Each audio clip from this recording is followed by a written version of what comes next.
Hello and welcome to episode 2 of reviewing every game in Dreams. If you missed the first episode, you can watch it by clicking the card. Don't forget to subscribe to the channel if you want to see a review of every single game in Dreams. And if you want to play any of the games that I played today, there'll be a link to them in the description. Today's first game is called Animal Pro Skater. Now, I love skateboarding games, hashtag skate4. So, I have high hopes. Create new character. Wow, this is exceedingly impressive. Angry eyebrows. Oh, the tunes as well. Just get into that, feel that. Definitely appealing to a certain subsect of the internet with this character creator. Now, I have tried some of the tutorials for this game, but I literally do not understand how people can be this adept at making things. Okay, this will appropriately haunt me in my dreams. Let's get to skating. Okay, let's see the controls here. Oh my god, it actually has tricks. Oh my god, it actually has tricks. Oh, and it's D-pad steering. Classic. Okay, we like this. A meow new. Of course. Of course. This is... How can you make this in a game? Wall bounce. So does this have... Oh my god. Has like sticker slaps. Those weren't even in the Tony Hawk games for a long time. Tony Hawk who? Now obviously what I'd like to see from further development of this game would be like your classic objectives, collecting skate, those kind of things. Also, I wouldn't mind the camera following you the same way it does in Tony Hawk, where it sends you like, instead of having this far away camera, it's a lot closer to you. I'm sure they thought about those things. These people are clearly geniuses. I don't need to give them any recommendations about the Tony Hawk lure. Do a skate, do a version of this, but it's skate. That is just one of the most impressive things I've ever seen to do with this game. As a character creator, it has a full trick system. The only thing it is really missing is objectives, but for now, strong 8 out of 10. A strong 8 out of 10. Next up, we have a game called Kung Fu. Editing Jordan here. I'm not sure why, but I keep calling this game Kung Fu despite it very clearly being called K-Fu. The reason for that is because I am an idiot. Let us continue, and apologies to the creators and everyone involved. By ski__low. Can it beat the current frontrunner, current best game in Dreams, or what you looking at? Oh, it's a 3D fighter? Okay, I thought it was just on a 2D plane. Changes things somewhat. Right, get him with a good head kick. Step out of it, there we go. Step back and then a head kick. I mean, it's a wee bit slow, but I kind of like how slow it is. It's a bit more methodical. Also, I like it being backlit, but it is somewhat hard to see what's going on. Also, I'd like to see a bit more hit indication, because currently it's not massively clear if I'm actually getting them or not. Apart from like that wee sound. I'm honestly gonna have an anxiety attack with this tune. Yes! What a dramatic finish that was. Okay, let's get the second fight in. We've got Raiden here. I like the levels, very moody. Can barely get a hit in. Oh, Shen has absolutely cleaned me out here. Damn it. Didn't do well there. Didn't do well at all. Not proud of myself. Not proud of anyone. So Kung Fu, I really like the art design. The fighting system was interesting, but I don't think it works perfectly well. A 7. Let's say a 7. Not strong, but a solid 7. Next up, we have Drive by AlexJP07. Drive is a fast-paced, futuristic racing game where hovercraft rule the sport. So far, he's only made 2 levels, but if this gets a good response, he'll definitely make more. Will it get a good response? I will be the sole arbiter of that. If this just has a fake version of Kavinsky Night Call, I'll be very excited. Is it first person?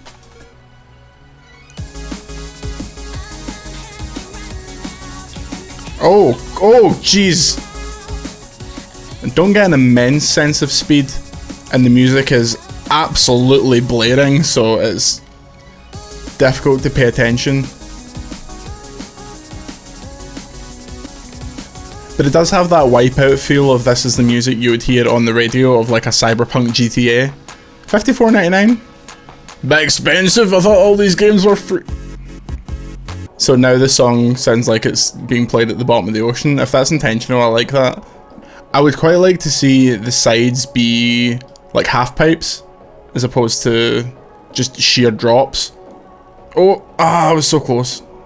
Oh, I have boost. Probably the wrong time to hit the boost as you're careening off the side of this track, but VRF Scuba Facilities. Levels, level 3 the Ascent. This is the last level available. This looks great. This looks like low-key beats to study and relax to, except you couldn't possibly relax to this. I didn't love the controls at the start, but I feel like I'm getting somewhat more used to them, I say, as I fall to my death. It is a bit like Wipeout in the sense that you need to kind of get used to the way the ship kind of bows around, as opposed to control like an actual car. Which, if you wanted a racing game to control like an actual car, they've made quite a lot of those. They're called racing games. That was an impressive wee racing game there. Bit Wipeout-ish. Cool tunes, which I'm a big fan of. I kind of expected you to be racing against other people, but if it's just a time attack thing, that's not the worst thing in the world. I didn't love the sheer drops on the tracks. I could have done with the half pipes, as I was saying. But I did start to get actually used to the way the racing felt pretty quickly, and it didn't feel bad at all. It actually felt quite fun. I would definitely play more levels of Drive, so I'll go solid 7. You're probably wondering where I went. Well, because technology is the enemy, my camera and mic decided to fail, so I'm just going to post-com the rest of these on this episode. Next up we had Breakout, which is a clone of Breakout. I know that's pretty shocking. It has a nice look. It's very Japan in the 80s, especially with the design of like the scoreboard and stuff like that, and I like the colour palette a lot. It was fun. It's Breakout. Breakout is fun, but I can't exactly give it high marks for being a clone of Breakout. So I'm going to go 7.2. Also, this was the point in the video where I started arbitrarily adding a 100 point decimal scale into my rating system because I realised that everything's either going to be a 7 or 8. So let's mix it up a bit. Next up we had FIFA Dreams Work in Progress by DHHHX, which I really enjoyed actually. It's a simple wee football game, but I love a bit of FIFA, so I was excited to play this. You basically just play as your wee cone man and you're trying to run this massive light bulb into the goal, but I actually got really into it, especially towards the end when I had a 2-1 lead and it's first to 3, so it was all on the line. Look at this finish, it's absolutely textbook. That is liquid football. It has a 2-on-2 mode as well, which I didn't get to play because I have no friends, but I'd like to see them expand to a full 11-a-side, like pro clubs or something like that, although that might be stretching the... I don't know why I'm saying that might be stretching the boundaries. I wouldn't be surprised if that's possible in this insane game. Strong 7.8. Next up we had The Debt Collector by Isasmiaus, which I'm sure is how you pronounce it. You play as, unsurprisingly, a debt collector. He kind of walks like he shat himself, but you're tasked with collecting the debt. After getting no response when you ring the doorbell, it's time for you to wreck the car. Although, as soon as you start to do that, the tenant starts pissing on you from on high. Then you jump on his car until you somehow flatten his tyres, like he's a horse that's just had his back broken. After you knock over his mailbox and he wanks in fury, he decides to come down the stairs and confront you one-on-one. This is where you get the really immense cinematography, the Luther Season 1, the good, the bad and the ugly. But as these things often do, it just breaks down into a dance battle. So strong 7.5 from me. Hugely enjoyed it. Star Wars Darth Vader Survival Simulator is what it sounds like. You play as Darth Vader and you try to kill stormtroopers. How that fits into canon I'm not sure, but that's the least of this game's problems. Basically you float around, get shot by a million stormtroopers while trying to limply flail about a lightsaber at them.